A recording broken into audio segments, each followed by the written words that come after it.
Alright,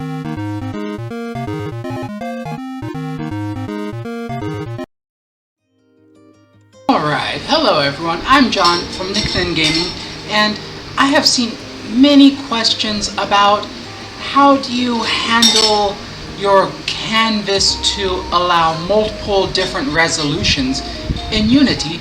So today I'm going to be answering that with a little tutorial on how exactly do you set up your canvases and keep your screen resolution the resolution that you want.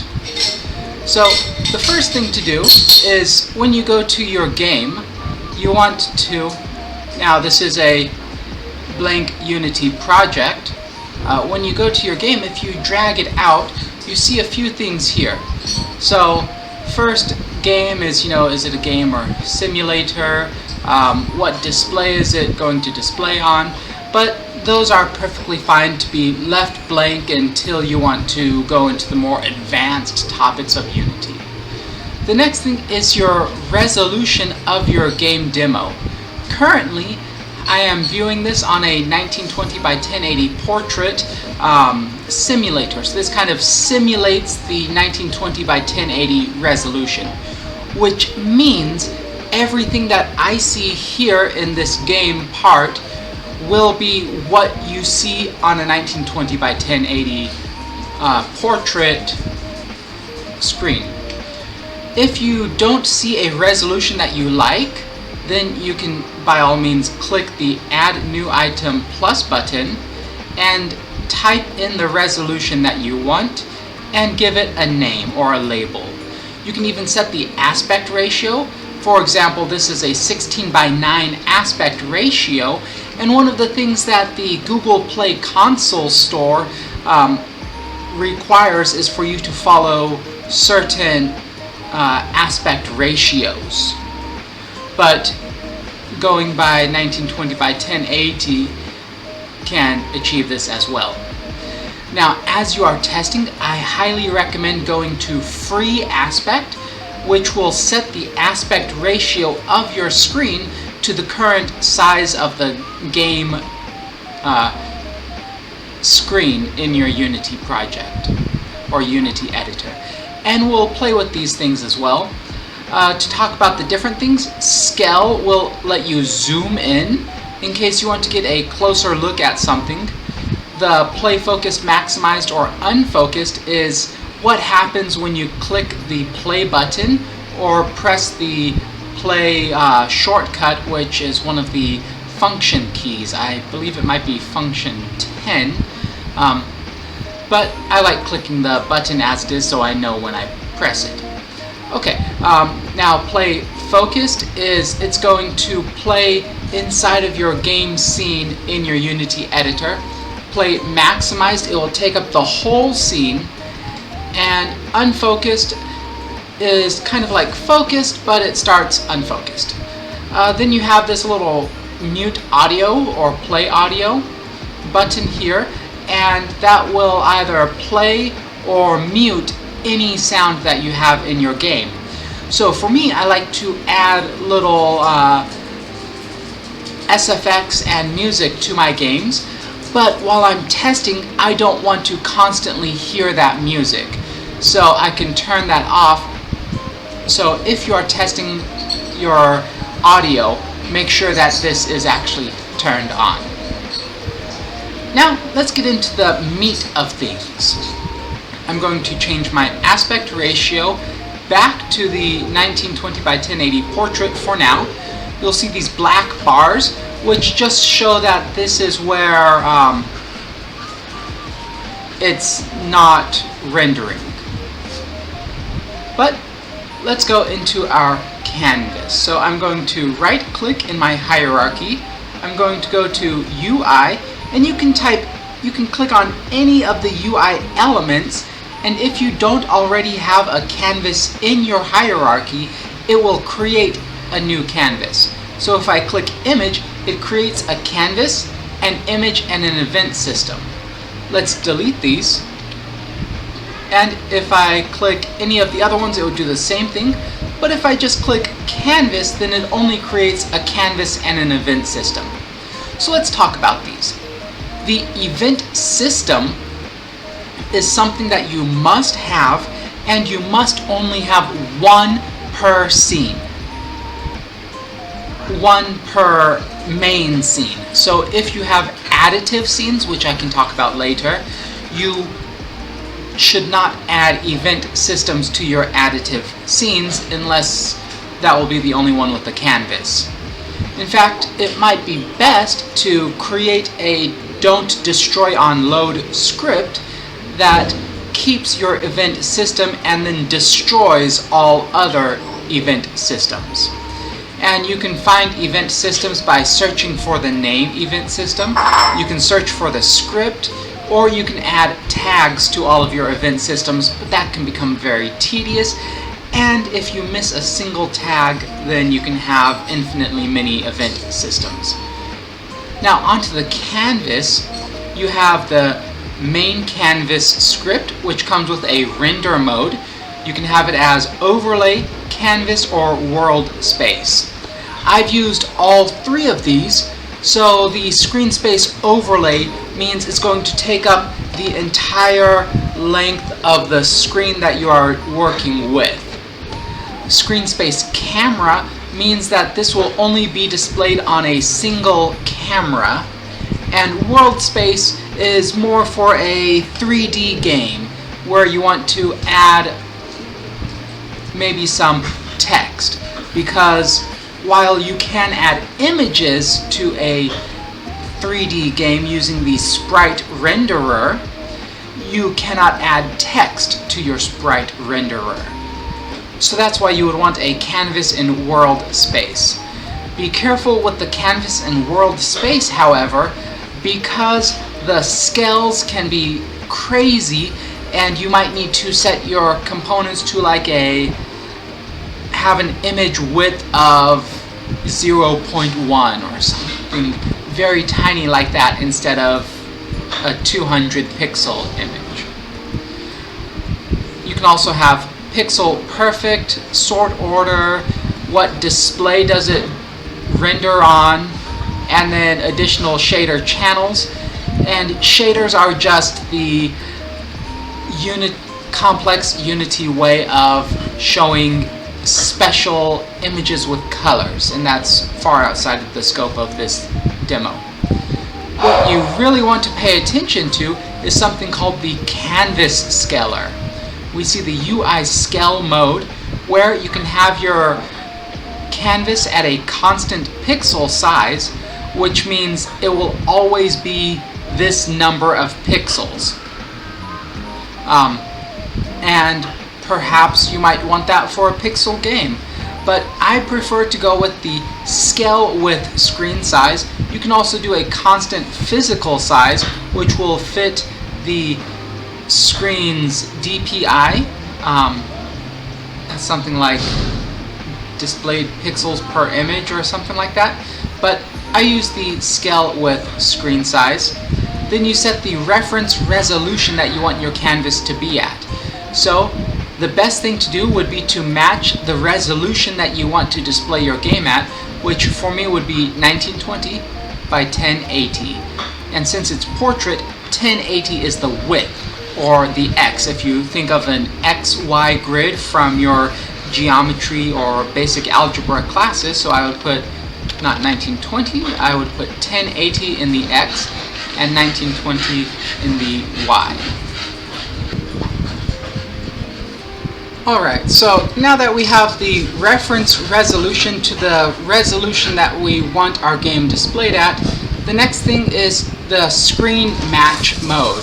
So you can match the width or the height, where the best thing to see what this is to really put it in, go to free aspect, and then just drag your game around to see how it affects it.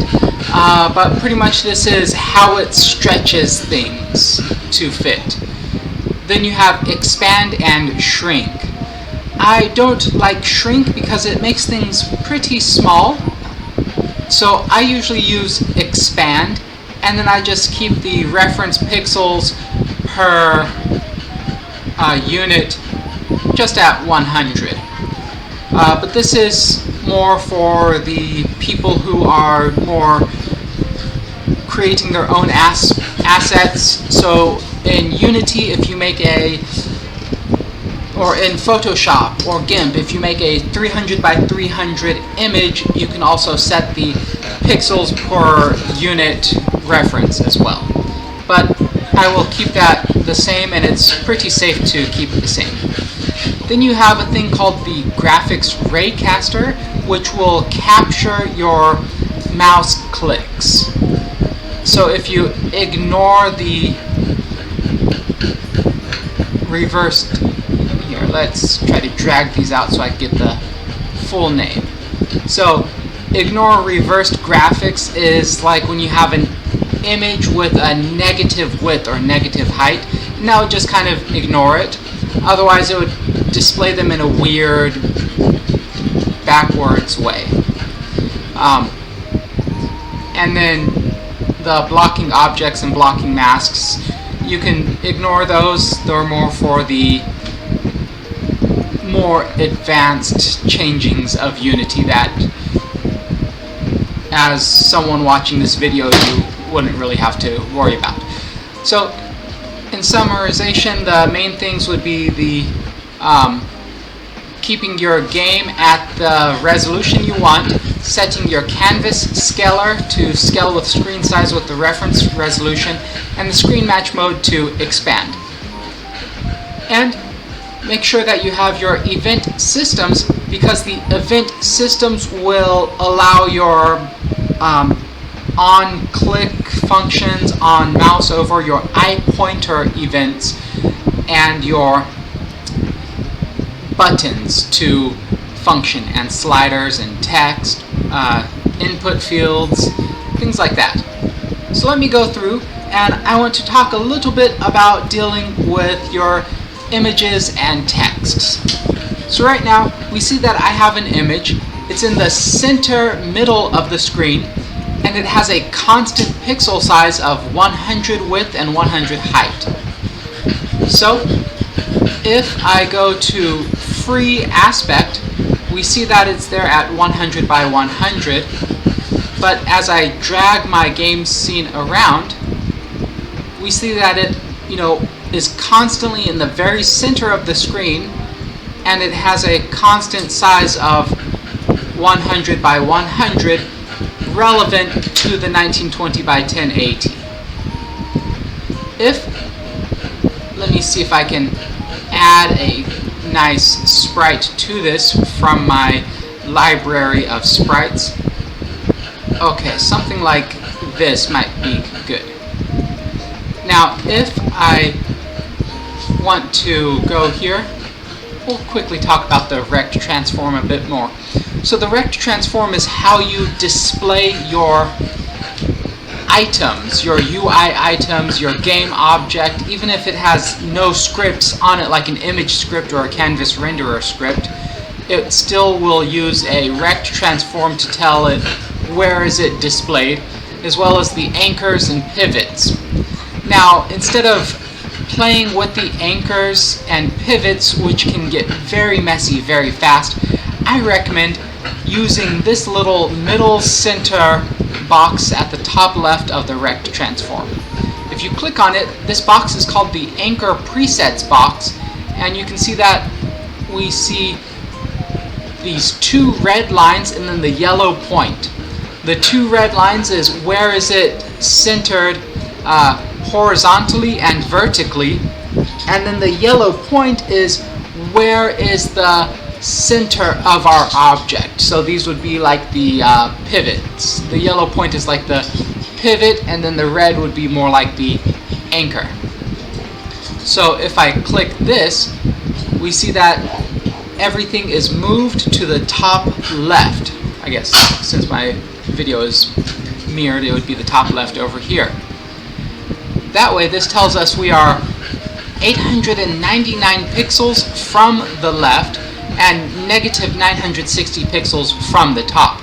But if I set these to 0, we now see that my image is at the very top. It's so far at the top that it's actually half over on the width and height. So if you want to make that in the absolute top left without going over, we would have to push the X to half of the width and the Y to negative half of the height. And now you see that it's perfectly at the top. And it's the same thing with the bottom. And as a quick tip, if you hold Alt and click the button, holding the Alt key, let's see, yes, either Alt key will anchor it there for you. So you see that it puts it at negative 50/50 for me already. If I do Shift and Alt, it will move it there, and it changes the pivot as well. So the Alt changes the position, while Shift will change the pivot of my object. And the pivot is just for when you rotate the object around. Now we also have these things called stretch. And stretch, instead of saying that your object is 100 pixels wide by 100 pixels high, it tells you how many pixels are you away from the corner. So we see that I'm stretching vertically and stretching horizontally, and I am 0 pixels from the left, right, top, and bottom. But say I want to have maybe a little message bar on the left hand side, then I can say left will have even 500 pixels. So it now will indent my image or whatever object you have here 500 pixels from the left hand side. And you can do this with all of them. So now it's 500 pixels from the top, bottom, left, and right. The position Z is for layering objects, so saying which image is displayed over which one, with, I believe, the best way to do it is to test it out. So let me copy this. I'm going to turn the one that I just duplicated. I copied with Control D. And let me just make this a little red so we can see it. Now my position Z is at 0. If I move it up to 1, we see that it's still on top. And -1, it's still on top as well. So the position Z might not always matter. If you see some odd things happening, then maybe look at your position Z. Otherwise, you might want to just worry about the layout in the hierarchy. So whatever is top is under, and whatever is bottom is over, instead of using the position Z like you normally would. But you still have that position Z in case you need to edit that. But usually you can ignore the position Z altogether. Okay, so those are the main things that you need to know to really affect your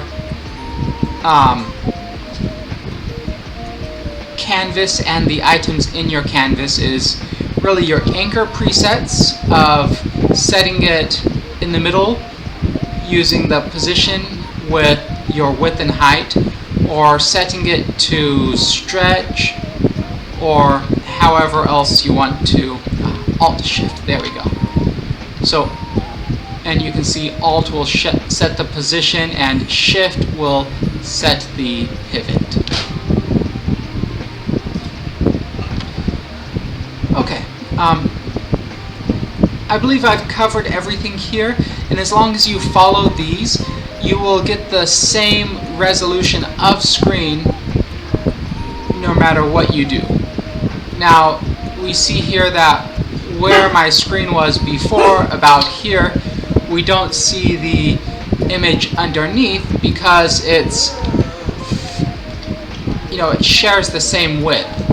But because this bottom image will always be 500 pixels from the left, if my screen becomes wider to continue matching that 1920 by 1080 pixel resolution, it will expand, and we see that now that 500 pixels from the left has changed there.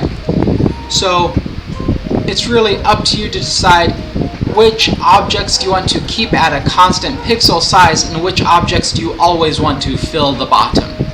If you think of it like an experience bar in a video game, the experience bar would be on the bottom and stretching, because you always want that bottom experience bar to go from the bottom left to the bottom right and fill the whole area. If you think of something like a health bar, the health bar wouldn't use the stretch. It would use the constant pixel, because you don't want to overly stretch out your health bar. And with this knowledge, you should be able to go through and make a working canvas that will look great on most resolutions. One last piece of advice: if you want something that will always be at the 1920 by 1080 resolution, then you can set a background image or even a background object, and then set the resolution to what you want. So 1920 by, I believe I have it the other way, so 1080 by 1920. And now my image that I have here will be a constant pixel size of 1920 by 1080.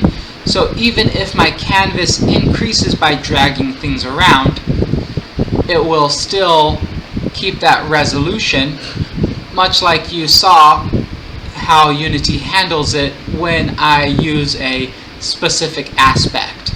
And then it would just have whatever color or skybox you have in your main camera. And just know, again, event systems, if you don't have buttons or sliders or your eye pointer events working, it's because you might need an event system. If you see your resolution is a bit wonky, then you might want to look at your canvas scaler and set it to a scale with screen size with the screen match mode to expand, and pay attention to your reference resolution and have that match which resolution you want to match. But hopefully this has helped, and let me know in the comments if there are any other questions or concerns that you have. Thank you for watching.